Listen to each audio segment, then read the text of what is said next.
Alright guys, so today we're going to look at the GSG.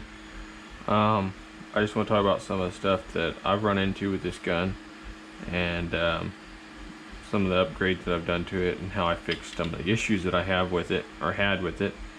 And this is just going to be a tabletop. We're not going to take this apart or take it to the range or anything in this video, but I just want to talk about some of the issues that seems to be pretty prevalent with the GSG 1911. So, the main issue that I've had is not really ammo related, it's more gun related, where it's not a cycling problem.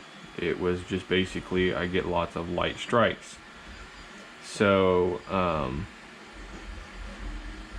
I want to just kind of explain to you how I have solved that problem with my gun. Now I know this seems to be very common with the GSG 1911s, so I just wanted to make a video and touch on it. I do like this pistol. I like it a lot. It probably has the best trigger, you know, factory trigger in a 22 1911, because I do have the Colt 1911 22 Walther clone, whatever you want to call that.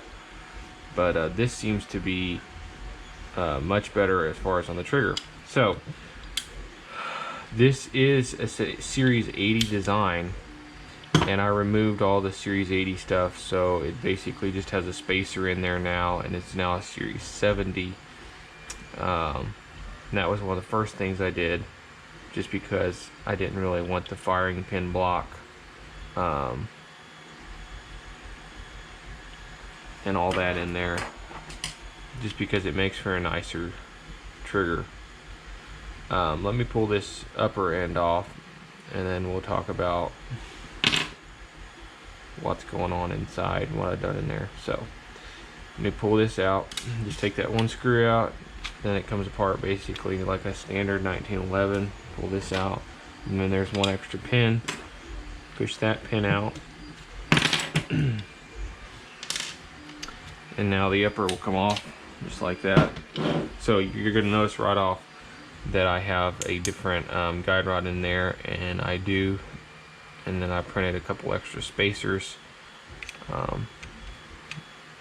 just to help with recoil management.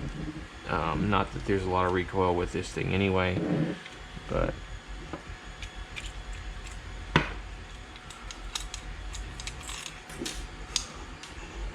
you basically get the guide rod and a spring. This comes from Taylor Tactical, and you get their blue spacer, and then I've added another spacer on there because I have a 3D printer. Basically comes apart. You can see now where that screw goes and how it anchors the barrel to the frame. So I removed the firing pin block that's in here, and you basically just knock this one pin out, and this whole thing will slide forward and pull out of there. I'm not going to do it because I've done it so many times. It's just there's no point in me pulling it apart right now because the guns are working fine. And then you can see where I removed the Series 80 stuff out of this. You can also might notice that I've polished this here. I took some flits and polished the rails. And then if you wanted to, you can use some really fine 320 grit or something like that if you wanted to sand on your actual rails. But I didn't want to do any sanding. I just wanted to polish basically the paint or whatever this finish is off of the rails. Alright guys, so if you buy this recoil spring system, you might as well go ahead and buy the GSG hammer spring kit. So what I did is I bought this hammer spring kit. This is the factory spring here, but these are color coded, and I used the 20-pound hammer spring inside the mainspring housing. You basically knock this pin out, pull this thing off, just depress it. I mean, there's lots of videos. It's just like a 1911 on how to change this the mainspring, which is what controls how hard the hammer hits. Alright, next thing I did is I bought the firing pin from ZRT, I believe what it is, ZRT Tactical. They make an extended firing pin, and that's what's in the gun right now. Now, I will tell you, even with the extended firing pin, I was still getting light strikes. So what I did, you might see that it's a finer point.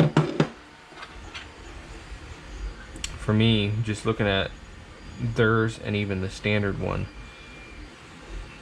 this surface is much larger than most other firing pins that I've seen in a 22, even with the Colt. I got to looking at the Colt real close, and this surface is just too much, or too big in my opinion. So what I did with the ZRT, and you know, do this at your own risk with the ZRT because it's a $40 firing pin, it's not cheap. But what I did is I put this thing in a vise, and then I took a small file set, and I basically filed this firing pin off to a finer point on both sides. Now I'm doing this because this is just a factory pin, and I've actually got a few extra of these, so I'm not too worried if I bugger this pin up. The factory pins are $10 a piece if you get them from GSG, but if you get the ZRT one, the extended firing pin, it's $40, and you know, you don't want to mess it up, but it is what it is. I did this on the aftermarket firing pin. So basically, you just file it down to where it's a much finer striking surface, where it's not quite as wide, where it's a little sharper, and that's what I did. And thus far, the gun has run just fine since doing that. So basically, what I would recommend is, if you're getting light strikes, buy this kit and use the 20-pound. I mean, you can either buy the kit or you can just buy just the spring. I bought the whole kit. I mean, it was like a few dollars more. So buy this kit, replace your mainspring. The Series 80 stuff you can leave in there if you so choose. I don't know if that was affecting mine in any way or not, but I just wanted to remove it because I didn't feel that it was necessary to have a firing pin block in mine when it's hammer fired. So buy this kit, and then get you, I mean, you can try it with a standard firing pin. I don't know if this, you know, it may solve all your problems, just this spring and then filing some of this material off to sharpen your firing pin. That may solve your issues, but for me, I didn't even bother with filing this. I just went and bought the extended firing pin because this gun, I would like to use it in competition, so I want it to be as reliable as possible. So that's why I went ahead and bought the extended firing pin. If you don't want to go that route, you don't really have to. Just try using your standard one and filing it and seeing if that helps, and using the 20-pound. I don't know what comes in these. I think they claim it's 20 pounds, but I don't know. For $8, this kit seems to be well worth it. You can even buy them on eBay and just buy the single springs for like $4 or something. But these sights are Dawson Precision. They're fiber optic sights. They're really nice. I really like them. It's a major upgrade from standard sights. Just makes a huge difference. And the recoil spring system. So if you wanted to build one just like what I've got here, you just basically need to get, if you want all the parts that I've got, buy the recoil spring system from Taylor Tactical. They even make the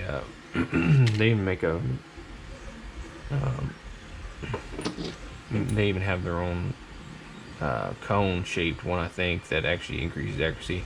I wanted mine threaded so I can run a compensator, but I think this is like $20. Firing pin from ZRT is $40. It's pricey, it's expensive, but they're the only one who makes one. And then of course your mainspring housing. I don't want to repeat myself a whole lot. You got that. And then if you wanted to, with your magazines, Taylor Tactical also has these aluminum pads, and they've got their mag spring. And then I bought some +4 followers on eBay So basically these mags now hold 16 rounds instead of 10, and they've worked just fine thus far. So that's just my take on it, guys. The extended firing pin may or may not help you if you want to try to use your existing parts. What I would recommend, if you want to just try to fix it without buying a bunch of extra parts, just take the gun apart, take your firing pin out, and just sharpen this angle, and that may solve your problems. You will need a small file set. Don't try doing this with a monster file. Just get you a small fine-tooth file set. It's something that everybody who works on their own gun should have. I've got 3 or 4 sets of these things. And just sharpen this edge. Don't take material off the front. Just sharpen the edge of the striking surface. All right. Don't go crazy. You just want to take it off, and it wouldn't hurt to actually measure this before you start filing on it and sharpening it. But that is my solution, guys. That's how I've got mine. I haven't got a bunch of rounds through it since I did this, but I went out to range today and ran 5 mags, like 75 rounds of Federal, and not one of them failed to go off, which is a big improvement, because usually I take this thing out and it's going to have at least 2 to 3 light strikes every time I go out. So it seems to have solved my problems, but I'm going to try to get out to the range again this weekend and hopefully be able to put some more rounds through it, and then report again next week to see to share with you guys, you know, what I've found and what's going on with this gun. But if you have one of these guns, you know that they are, I mean, they're a very nice pistol. I really do like it. I like the feel of it. I like the weight of it. It's not super heavy, but it's not super light either. It doesn't feel cheap. A lot of people complain about it being pot metal, and I mean, it is. The slide is pretty thin. I don't know what kind of aluminum it is that they use for the slide, but it is really lightweight, and it has to be because it's a 22. So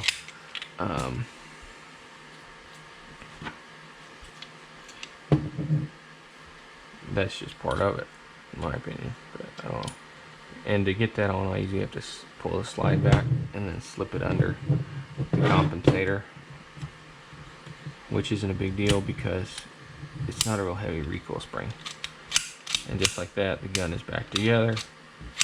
The nice thing about this one over the Colt too is it has an adjustment screw for your trigger, and the Colt doesn't have that. This gun just it has a good feel to it, and it shoots good. So hopefully this will solve your issues if you're having problems with light strikes. There's plenty of videos on YouTube on how to remove your I don't know, how would I say that, the assembly, the firing pin assembly in there.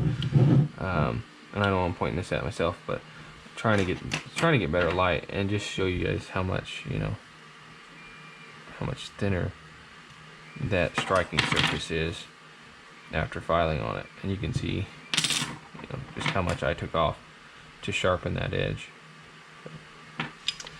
Alright guys, that's going to be it for this video. Hopefully I get out to the range and maybe take you guys along and we'll do some more shooting with it. It's raining today, so unfortunately I don't think it's going to happen today. So figured while I'm inside I might as well do a video and tell you what's going on with this gun. If you find one of these, I think they are a nice pickup. But it's kind of a crapshoot as to whether or not yours is going to strike, because it seems to be pretty common for it to light strike. So there's that problem. But hopefully if you have one of these that's light striking, this will solve your problem. And like I said, you know, if you don't want to buy extra parts, just take the gun apart, take this out, sharpen just this edge, put the gun back together, and that may solve your problems altogether. And and you only have to buy extra parts. But I went ahead and bought the extra parts just because, why not? This is like $9, pretty cheap. And then if you're on the Taylor Tactical